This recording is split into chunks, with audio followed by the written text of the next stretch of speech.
Genesis chapter 8, verse 22 says, as long as the earth endures, as long as the earth endures, in Genesis 8:22, as long as the earth endures, seed time and harvest, cold and heat, summer and winter, day and night will never cease. What will never cease? Seed time and harvest, cold and heat, summer and winter, day and night. But I want us to focus on this law of seed time and harvest. Simply put, the law of seed time and harvest says that what you give, you will get, and what you will get will be multiplied back unto you. Do I need to say that again? I want us to understand very simply the law of seed time and harvest. Very simply put, what you give, you will get, and what you will get will be given multiplied back unto you.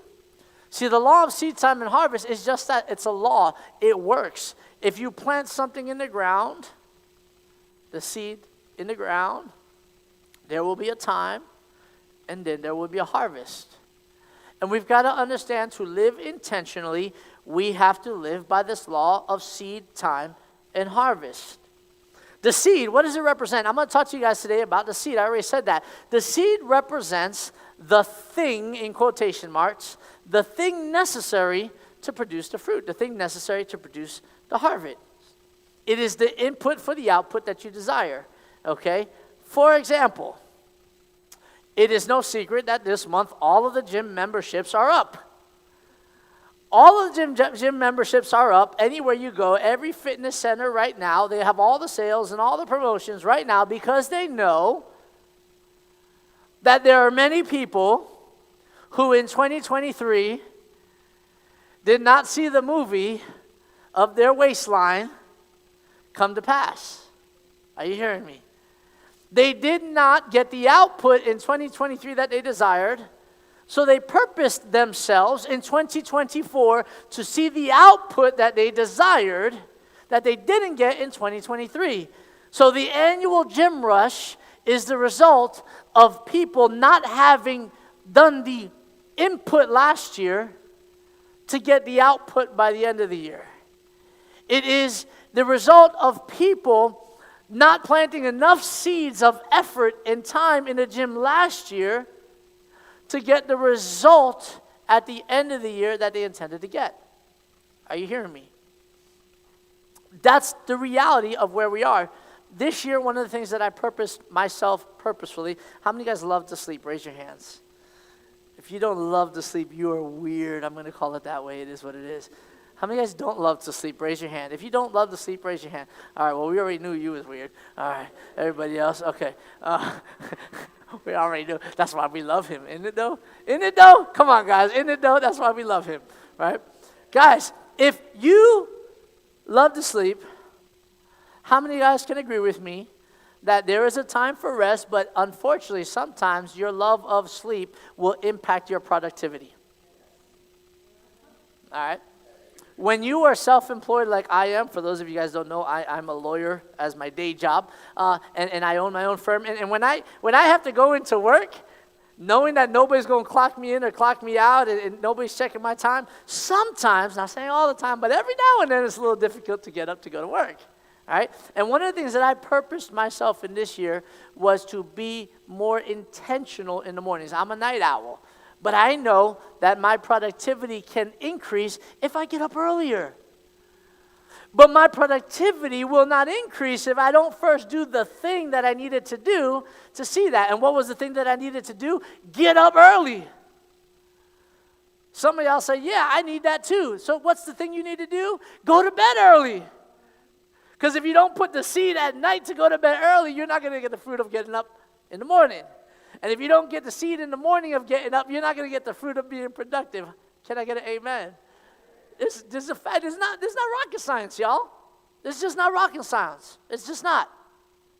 In order for us to get the fruit of what we need to get, we have to put in the seed, put in the time, put in the effort, do the thing necessary to see the fruit. That's what the seed represents.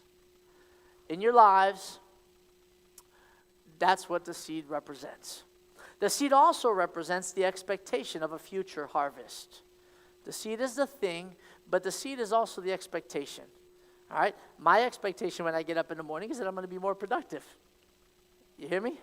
All right? That's my expectation. Many years ago, I was going through a tough financial situation, my family and I, many years ago. And it wasn't for lack of obedience. It wasn't for lack of diligence. It just was a season. How many of you guys understand that sometimes it's nothing that you did or didn't do. Sometimes it's just a season that God has you in. Okay? And I'm going to talk about that time next week. But there was a time where we were going through a financial difficulty, okay? And we've always been faithful in the things that we should be faithful in our stewardship of our finances, in our tithes, in our offerings, in our generosity towards others. We've always been faithful. But the Lord confronted me one time in prayer during that season. He said to me, "Why are you worrying?" And he said to me, "Does a farmer plant seeds without expecting a harvest?" I ask you that question.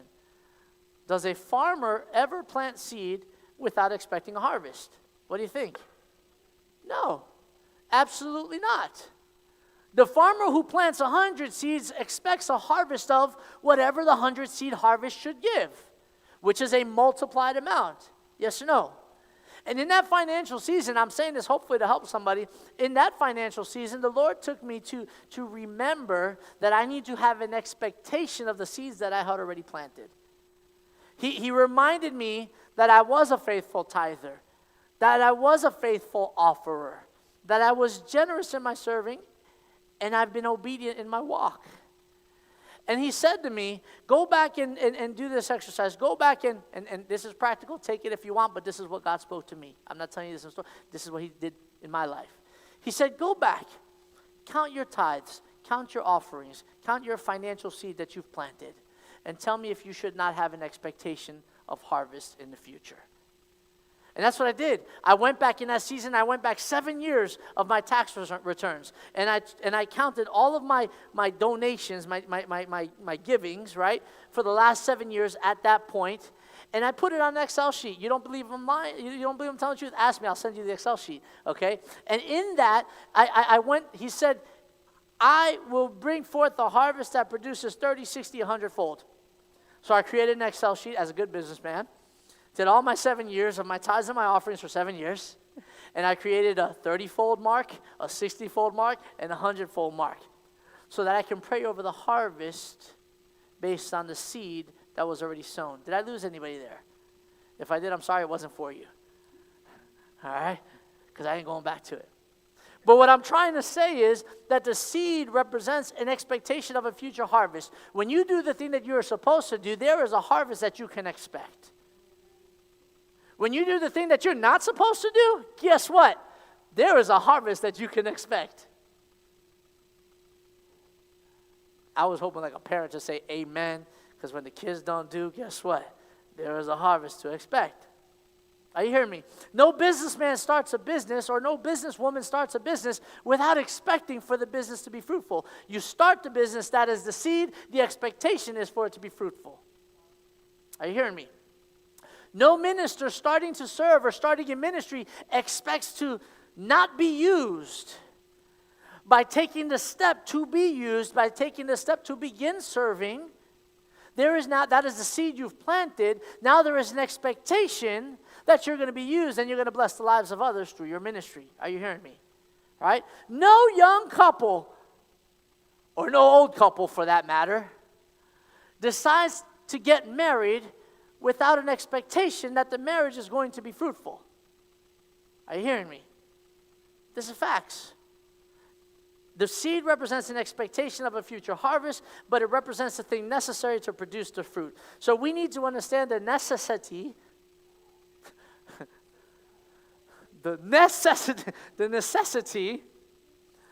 of intentionally planting the seed. Because if it represents expectation and if it represents the thing you have to do, you've got to do something. You've got to plant the seed. This is part of the law of seed time and harvest. You cannot eat the seed. You got to plant the seed. And here's why it is so important for us to plant the seed. It's because it is who you were created to be. We were created to be fruitful. Genesis chapter 1, verse 28. Then God blessed them, and God said to them, be fruitful and multiply. Fill the earth and subdue it. Have dominion over the fish of the sea, over the birds of the air, and over every living thing that moves on the earth. If I go back to 27, I'll read it, 27 and 28. So God created man in his own image. In the image of God he created him. Male and female he created them. Then God blessed them. And God said to them, be what? Fruitful and what? Multiply. First, God creates man and women, and then he says, my intent for you, we talked about this last week, we have to be intentional because we serve an intentional God, and he created us as intentional beings, okay? And his intent for us is that we what? Be fruitful and multiply. In your life, if you're not being fruitful in areas of your life, you are not living God's design for your life. Still love me? Smile at me. Smile at me. Even if you hate me, smile at me. Thank you, I don't care. But the requirement for fruitfulness is the planting of the seed. You cannot have fruit if you don't have seed. If you've not planted seed, you cannot have fruit. That's why it's the expectation. Genesis chapter 1, verses 11 through 12, God tells us right after he creates man, while God is creating creation, on the third day he does this. Genesis chapter 1, verse 11 to 12. Then God said, let the land produce vegetation. And look at this. Make sure we got the same verse we do. All right. So let the land produce vegetation. What kind of plants? Seed-bearing plants. And then we have trees on the land that what? Bear fruit. But how do they bear fruit? With seed in it, according to their various kinds. And it was so. Verse 12. The land produced vegetation. What kind of plants? Plants bearing seed, according to their kinds. And trees, what kind of trees? Trees bearing fruit with what? With seed in it, according to their kinds, and God saw that it was good. I'm just saying, if God were writing this, couldn't he have just taken for granted the fact that if it's going to be a plant, he's going to create plants and he's going to create trees. And the plants are just going to do what they're going to do? Like the trees are going to create fruit and they're going to have seed. Couldn't he have just done that? No. I mean, yes, he could have done that, but he wanted to highlight and emphasize for us the fact that the seed is important. The plant that does not produce seed is useless. The tree, the fruit-bearing tree that does not have seed within the fruit is useless. It's good for nothing. It's one and done. Are you hearing me? You eat it and that's it. But the natural law of God that he wove into us when he told us to be fruitful and multiply was what we just saw, is that there are seeds in you that have to be planted for them to bring forth the fruit that you're supposed to live out and that others are around you are supposed to enjoy. Are you hearing me? Like, if I'm a father and a husband, which I am, if I do not do the things, if I do not plant the seeds as a husband or a father in my family, my wife will not get the fruit that she's supposed to get to be able to enjoy in our relationship.